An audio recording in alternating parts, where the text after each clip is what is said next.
Excalibur, फ्रैगरेक, Honjo दुनिया की वो तलवारें जो तारीख के औराक में अपनी पूरी शान के साथ चमकती हैं, लेकिन ये तलवारें अपने वक्तों और दौर तक ही महदूद रहीं। तारीख की एक ऐसी तलवार जो अब तक की सबसे काटदार और मजबूत तलवार मानी गई है, वो तलवार जिसका सामना दुनिया की कोई ढाल नहीं कर सकती है। तारीख के सबसे बड़े बहादुर इमाम अली अलैहिस्सलाम की अजीम तलवार जुल्फ़कार।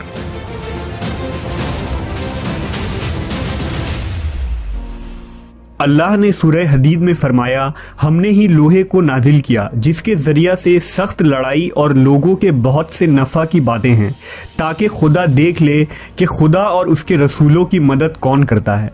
मुफस्सरीन के नज़दीक इस आयत में हदीद यानी लोहे से मुराद तलवार है, और बाज़ ने लिखा कि यहाँ खुसूसन हज़रत अली अलैहिस्सलाम की तलवार जुल्फ़कार की तरफ इशारा किया गया है, जिसके ज़रिया आप नबी सल्लल्लाहु अलैहि वसल्लम के मददगार बने और दुश्मनान इस्लाम से क़िताल किया था। ये वो गैर मामूली और अजीम क़ुव्वत वाली तलवार थी जिससे मौला अली अलैहिस्सलाम ने खंदक व खैबर के मैदान को हिला कर रख दिया था। इस तलवार से आपने अरबों के कद आवर बुत यगूस को तोड़ा और जंग बैरुल अलम में जिन्नातों के लश्कर को शिकस्त दी। तारीख में हज़रत अली से बड़ा कोई बहादुर पैदा नहीं हुआ, और जितनी शोहरत जुल्फ़कार तलवार को मिली शायद ही किसी तलवार को मिली है। दरअसल इस तलवार के पश्त पर इंसानी रीढ़ की हड्डी की तरह बुलंद खार थे जो दो धारों में बटी हुई थी, इसलिए इस तलवार का नाम जुल्फ़कार पड़ा। हज़रत अली ने बड़े बड़े जंगों में जुल्फ़कार के ज़रिया शिकस्त को फ़तह में बदल दिया। सैकड़ों तलवारें जुल्फ़कार के नीचे आकर टूट जाती थीं। इस मुक़द्दस तलवार की तारीख के मुताल्लिक एक रिवायत में आता है कि मलका बिल्कीस ने हज़रत सुलेमान अलैहिस्सलाम को जो हदिये दिए थे उसमें एक जुल्फ़कार तलवार भी था, जो तारीख में मुंतकल होते हुए बनी इसराइल से बनी इस्माइल के पास आ गया। एक लंबे अरसे तक ये तलवार कुरैश मक्का के पास थी। नबी सल्लल्लाहु अलैहि वसल्लम की दौर में ये तलवार मनबा इब्न हिज्जाज के हाथ आ गई, जो जंग बदर के दिन उसके बेटे आस के पास थी। जब हज़रत अली ने उस मुशरिक को मैदान जंग में कत्ल किया तो इस तलवार को लेकर हुजूर सल्लल्लाहु अलैहि वसल्लम के पास हाजिर हुए, लिहाजा आप सल्लल्लाहु अलैहि वसल्लम ने वो तलवार हज़रत अली को अता फरमाई। जबकि अक्सर उलमा व मुफस्सरीन की राय यह है कि यह जन्नती तलवार है। लिहाजा हज़रत इब्न अब्बास ने बयान किया कि जब खैबर फतह करके हज़रत अली अलैहिस्सलाम मदीना वापस लौटे तो जुल्फ़कार आपके हाथों में थी। हज़रत अली ने अपनी ज़ौजा हज़रत फ़ातिमा से फरमाया, इस मुक़द्दस तलवार के ज़रिया अल्लाह ने मेरे हाथों खैबर को फ़तह करवाया। हज़रत फ़ातिमा ने फरमाया, मैं ये पहले ही जानती थी। इस पर हज़रत अली को बहुत ताज्जुब हुआ, लिहाजा बीबी फ़ातिमा अलैहिस्सलाम ने फरमाया, जब मेरे बाबा मोहम्मद सल्लल्लाहु अलैहि वसल्लम मिराज की रात आसमान पर तशरीफ़ ले गए थे, उस सफ़र के दौरान जिब्रील अमीन आपको जन्नत में ले गए। आप एक फल के दरख्त के नीचे तशरीफ़ ले गए जिसके फल सुर्ख रंग के थे। उस दरख्त के जड़ों के नीचे जुल्फ़कार दबी हुई थी और उस पर लिखा था कि जुल्फ़कार से बेहतर कोई तलवार नहीं और अली से बड़ा कोई बहादुर नहीं, और उसकी ज़ौजा फ़ातिमा ज़ोहरा है।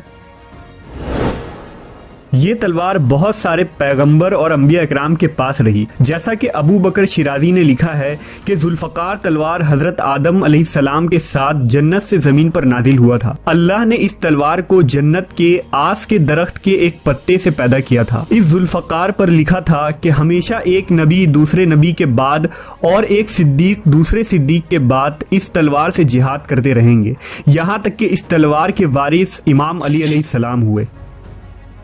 फ़तह खैबर के वाक़या में जुल्फ़कार तलवार के मुतालिक बहुत सारे रिवायत मिलते हैं। लिहाजा इमाम अहमद इब्न हम्बल ने अपनी किताब फ़ज़ाइल में ज़िक्र किया है कि सहाबा ने खैबर के रोज़ आसमान से एक तकबीर की आवाज़ सुनी थी।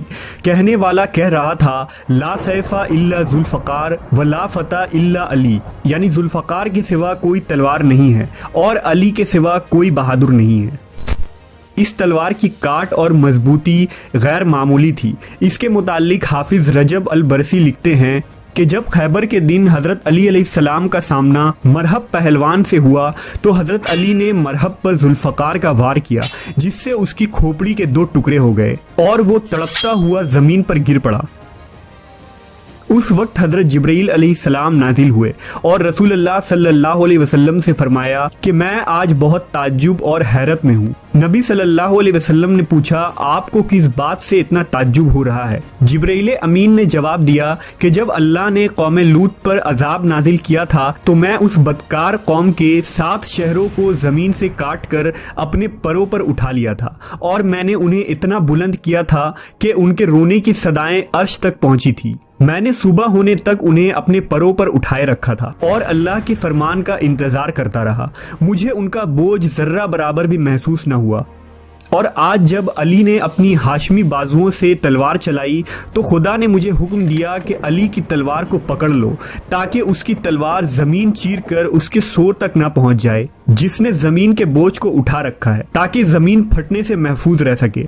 लिहाजा मैंने अल्लाह के हुक्म से अली के तलवार के कोने को पकड़ा तो इसका वज़न मुझे कौम लूत के शहरों से भी ज़्यादा महसूस हुआ। हज़रत अली अलैहिस्सलाम की शहादत के बाद ये तलवार आपके फ़र्जिंद इमाम हुसैन अलैहिस्सलाम के पास रही। मैदान करबला में भी इमाम हुसैन जुल्फ़कार से ही यजीदियों को जहन्नम वासिल कर रहे थे। आपकी शहादत के बाद ये तलवार आपके फ़र्जिंद इमाम ज़ैनुल आबिदीन के पास आई। इस तरह आपकी औलादों में ये तलवार मुंतकिल होती रही। लेकिन इसके बाद जुल्फ़कार कहाँ गई, इसके मुतालिक कोई शवाहिद नहीं मिलते। बाज़ मुवर्रिखीन ने लिखा है कि ये तलवार एक वक्त में हज़रत अली की औलादों में अब्दुल्लाह इब्न हसन यानी नफ्स ज़किया के पास थी। जब उन्होंने खिलाफत अब्बासिया के हुक्मरान मंसूर के ख़िलाफ़ बगावत की तो उन्हें शहीद करके ये तलवार अब्बासियों ने ले लिया। फिर जब कायरा में फ़ातिमियों की हुकूमत आई तो ये तलवार उनके पास आ गई। इसके बाद तुर्क उस्मानियों को ये मुक़द्दस तलवार मिली, जिसे उन्होंने तोप कापी म्यूज़ियम में रख दिया।